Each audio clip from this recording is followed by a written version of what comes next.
We all love Norm, and this OJ situation on Update, that people have asked me, was Norm leaving?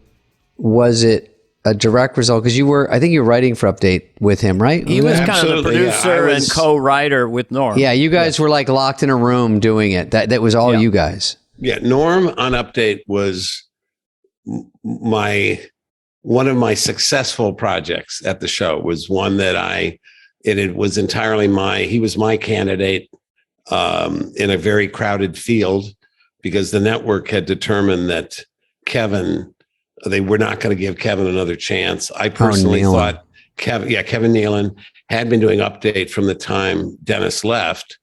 And I personally, Neil Nisi Bonham about, the dead, but Herb Sargent was not doing Kevin any favors the way he was running Update. And it was hard to sort of get help to Kevin, because it had to go through Herb. Herb, and Herb was sort of like ran interference and wouldn't notes get through and everything. So he didn't love my Update pieces either. I felt like the second week I met Norm that he would be a perfect guy if Kevin, left the show or anything. And so when the network announced, it was Ohlmeyer going, no, Nealon's out. He's dead. He's gone. Forget about it. Not happening. So that started this thing where there were several different candidates, but Norm was my guy. And it sort of, he wasn't initially the favorite, but he sort of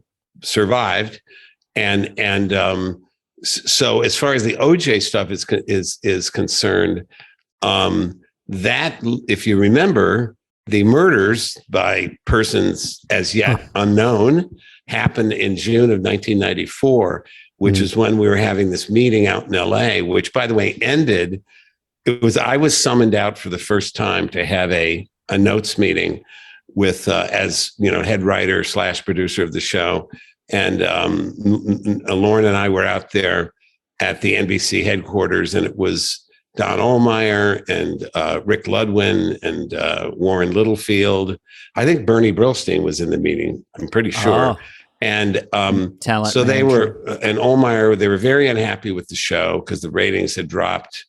And I thought we were on like a sugar high the year before that, in 92, 93, from the Wayne's World movie, that so was bound to come down. Campaign. We had the debates and stuff. And so the ratings dropped, albeit to a rating number that they would die for today. Yeah. But anyway, so they were giving us their notes on what they didn't like and everything. And I had gone there.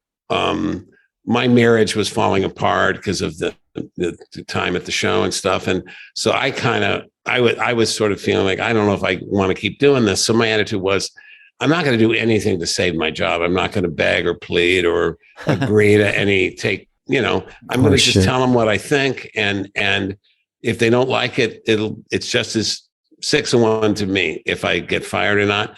And in the end, that sort of backfired, because I heard later, like, Ohlmeyer was impressed by your moxie. He did, which is not the intention. But anyway, so they were talking about Update, and they just said, and Kevin had to go. I would never have I loved Kevin. I still love him. He was one of he was a great favorite with the writers. Yeah. And you could have helped Kevin. I could have. I thought if they had been willing to keep Kevin, but get rid of Herb, I think that we could have turned that thing around. But anyway, that was not the option available. So anyway, but the meeting ended only because visiting hours were starting at LA County, and Ohlmeyer had to go visit OJ. Wow. That's why that meeting ended finally, mercifully. And so then when the fall came, there's a whole other story with how Norm came to be the guy, but Norm is doing Update. And I told him at the beginning, I said, look, I don't mean anything, nothing about her, but attempts have been made in the past to help people doing Update, and that her blocked all efforts because he got, was threatened and territorial and everything. And so I told Norm, like, look, we're not going to fuck around. We're not going to let her do to you what he did to Kevin. And so you can have your Herb meeting, but you got to have a later one with me, because I'm not fucking around this time. It's too important. And North, yeah, that sounds great. So what would happen is we first of all opened the piece up for the first time to lots and lots of writers. So you suddenly got a lot more writers contributing. Yeah. And then we would just overrule decisions that Herb made and I never even had a conversation with Herb about it. It was just, so to answer your original question, the way Norm came to be fired was we just did the OJ jokes because they were funny. It wasn't, none of us had a hard on for OJ or anything, but it was. He was in the news every fucking day too. Like you can't avoid it. Yeah, and so luckily the timing couldn't have been better. The trial opened just before we went on the air. And then the very next year, the fall of '95, the openings, the week of the first show, the verdict came back. And so, but anyway, he just every week I would hear occasionally from Lauren, and I knew it was Ohlmeyer calling him to complain, but it was Lauren would go like, how is it that you and Norm seem to be the only people absolutely convinced of OJ's guilt? And I would go like, Lauren, come on. I think it's hurting us with black audience.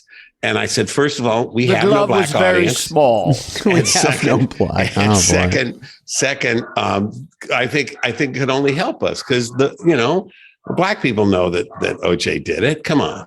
And so anyway, finally, we did the first season of Update, which was 94, 95. That was the trial. The second season, 95, 96 of Norm's Update, that was the aftermath of the trial and the civil trial, right? And then we threw in the 96, 97, the third season, just for shits and grins. We continued to do. So we did. I'm sure we did an OJ joke, at least one OJ joke every show, yeah. From 94, 95, and 96, and then finally the fall of 97. That was Norm's fourth season and the season we were fired. Fall 97. Package deal. There was nothing to do. There was nothing to do about OJ. It would have felt like you feel it's overkill. Well, no, that part that's we Lauren. liked. We liked the overkill. We always said, of course. In fact, I heard this quote much later, but I wish I'd known it.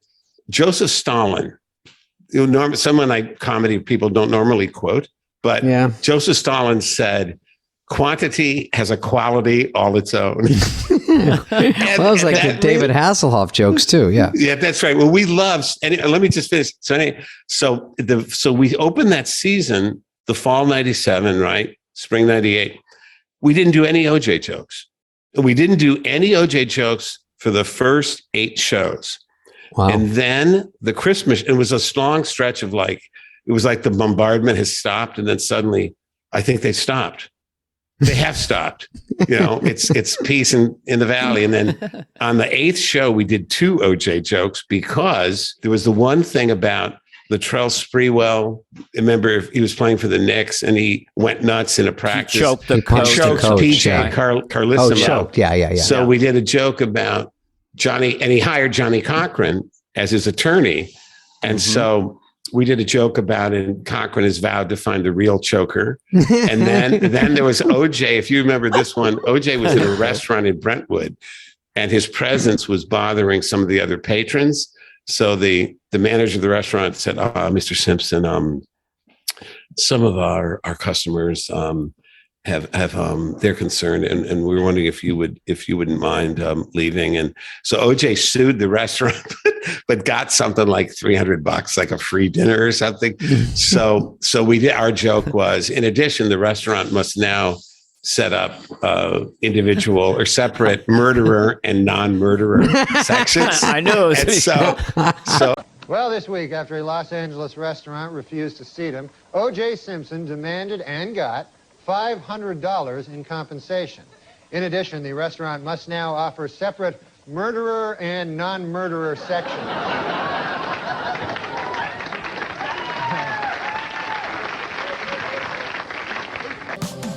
songs on the radio sounding fake. Prince and Genesis for better anyway. Anyway, am I just being too real? OJ. So anyway, so we did that. That was the Saturday show. Oh, A couple boy. days later, I'm in New Canaan visiting my little son. And the first thing I see is the sound was off on the TV and he's sitting in his high chair and he was like, 2 years old, I guess. And so he looks up at the thing and there's Chris Farley, but with the sound off, he didn't know exactly what it was. He starts laughing hysterically just at the sight of Chris Farley. And then the phone rings and it's Mike Shoemaker from the show, who's a producer at the show. And he says a couple things. Chris Farley's dead and you and Norm were fired. Whoa. And so apparently, and later, guess what? It was like 3 years later, Norm told me, and he had never said this to me, because if our positions were reversed, I would have said it right away. He said, they told me like, it wasn't, that they were only firing you, that I was welcome to stay. And I said, I won't do it without Downey. And so they said, okay, motherfucker, be our guest. So that's how Norm came to be fired. He went out of solidarity with me. So Well, I think it's probably smart because you made it. You guys together were really good. It probably would have. he would have been He's fine great, without but me, you're great, right?